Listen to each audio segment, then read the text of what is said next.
There's a question that sounds simple, but completely breaks your brain the moment you try to answer it.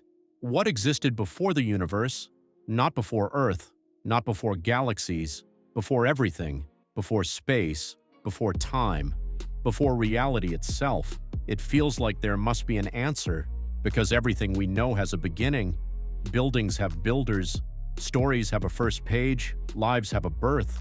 So naturally, we assume the universe must have one too, and if it has a beginning, then something must have come before it, right? That's where things start to fall apart, because according to modern physics, time itself began with the universe, not just matter, not just energy, time. That means there was no ticking clock before the Big Bang, no seconds passing, no earlier. So asking what happened before the universe is like asking what's south of the South Pole. The question assumes something that doesn't exist. Still, scientists haven't stopped trying to understand it, because even if the question is broken, the curiosity behind it isn't. Let's start with what we do know.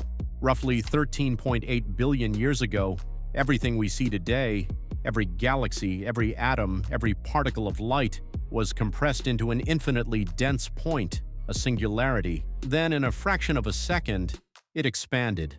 Violently, rapidly, irreversibly. This event is what we call the Big Bang.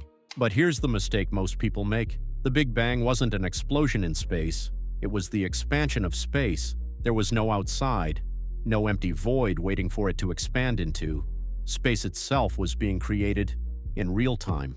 Which leads to the real question. If space and time were created at that moment, what could possibly exist without them? Some physicists argue the answer is simple: nothing. Not empty space, not darkness, not silence, because those still require space and time.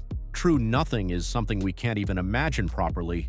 No dimensions, no laws, no existence, just absence. But here's the problem. If there was truly nothing, how did something come from it? That's the contradiction that keeps scientists up at night. One idea is that the universe didn't come from nothing at all. Instead, it came from something we don't yet understand. Something deeper than space and time. Something more fundamental. Enter quantum physics. At the smallest level of reality, things don't behave the way you expect. Particles appear and disappear randomly. Energy fluctuates out of nowhere. Even in a perfect vacuum, something is always happening. This suggests that nothing might not actually be stable. It might be inherently unstable, constantly bubbling with potential. In that case, the universe could have emerged from a quantum fluctuation. No cause, no trigger, just probability. But this explanation comes with a cost. It replaces mystery with randomness. And for many people, that's not satisfying. Another theory goes even further. What if the universe didn't have a beginning at all? What if it's part of an endless cycle?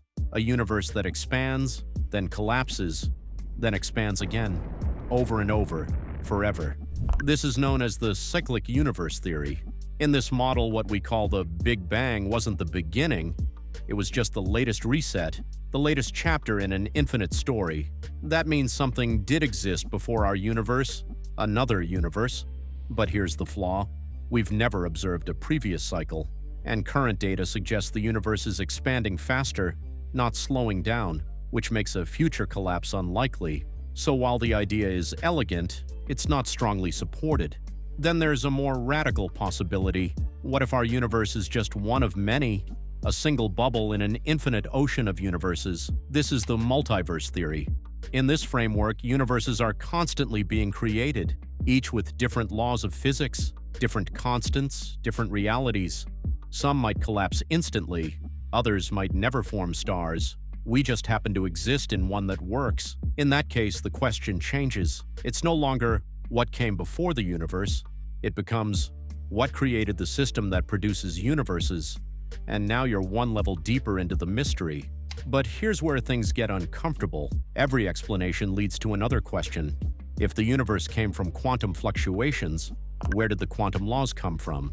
If it's part of a multiverse, where did the multiverse come from? If it's cyclic, what started the cycle? No matter how far you go, you never reach a final answer. Just another layer, another before. Just existence without explanation. But even that statement might be wrong, because the moment you say existence, you're already assuming something stable, something defined. And at the deepest level of reality, we don't even know if those assumptions hold. What if existence itself isn't fundamental? What if it's just another layer, emerging from something even more abstract? Not matter, not energy, not time, something we don't have language for. Because every explanation we've ever created is built using concepts from inside the universe, space, time, causality, and then we try to use those same tools to explain what exists outside them. That's not just difficult, it's logically broken. It's like trying to describe color to someone who has never had sight, or trying to explain depth to something that only lives in 2 dimensions. The limitation isn't the answer, it's the framework. And this is where things get uncomfortable again. Because if our framework is limited, then every answer we come up with might be incomplete by default. Not wrong, just insufficient. So when we ask, what was before the universe, we might actually be asking the wrong type of question, not just the wrong words, the wrong category of thought. Maybe reality doesn't have a before, maybe it doesn't have a why, maybe those are human constructs projected onto something that doesn't operate that way. And if that's true, then the universe didn't come from anything, not because there's a hidden answer, but because the idea of coming from doesn't apply. Now here's where it gets even more unsettling. If cause and effect don't apply at the origin, then the foundation of reality is not causal, which means everything we experience, every chain of events, every reason, every explanation, is built on top of something that has no reason at all. No trigger, no justification, no origin story. That's not just hard to imagine, it directly contradicts how we understand existence, because in your daily life, everything has a reason. You're here because of choices. Those choices came from thoughts. Those thoughts came from experiences. It's a chain, a clean logical chain. But at the beginning of everything, that chain might not exist. And if it doesn't, then reality, at its core, is not a story. It's not a sequence. It's not something that unfolds. It's something that simply is. No start, no setup, no explanation. And that creates a final, unavoidable question. If the universe doesn't need a reason to exist, why do we? Why does the human mind demand meaning when reality itself might not have any? Maybe meaning isn't something we discover. Maybe it's something we create. A tool. A way to function inside a reality that doesn't explain itself. Because without meaning, without cause, without structure, everything becomes unstable. Not physically, mentally. So we build narratives, we invent beginnings, we search for origins, we demand answers. Not because they're guaranteed to exist, but because we need them to. And that brings you back to the original question, not as a scientific problem, but as a human one. What was before the universe, it might not have an answer. Not because it's hidden, not because it's complex, but because it's the kind of question that reality was never designed to answer, and yet, we keep asking it anyway, because that's what separates us from everything else we know.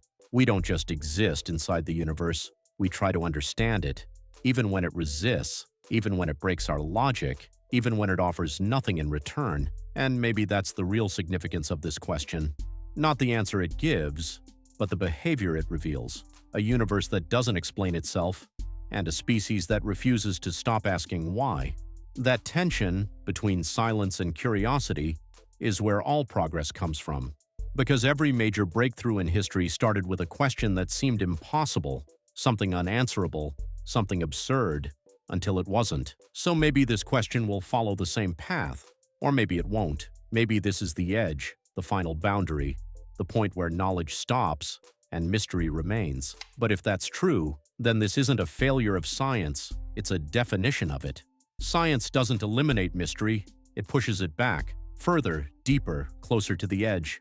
And right now, this question sits at that edge, not solved, not ignored, just waiting. Waiting for a better theory, a better model, a better way of thinking, or maybe waiting for us to accept that some edges aren't meant to be crossed. Either way, the question remains, what was before the universe? And for now, the only honest answer is still the same. We don't know, but we're not done asking.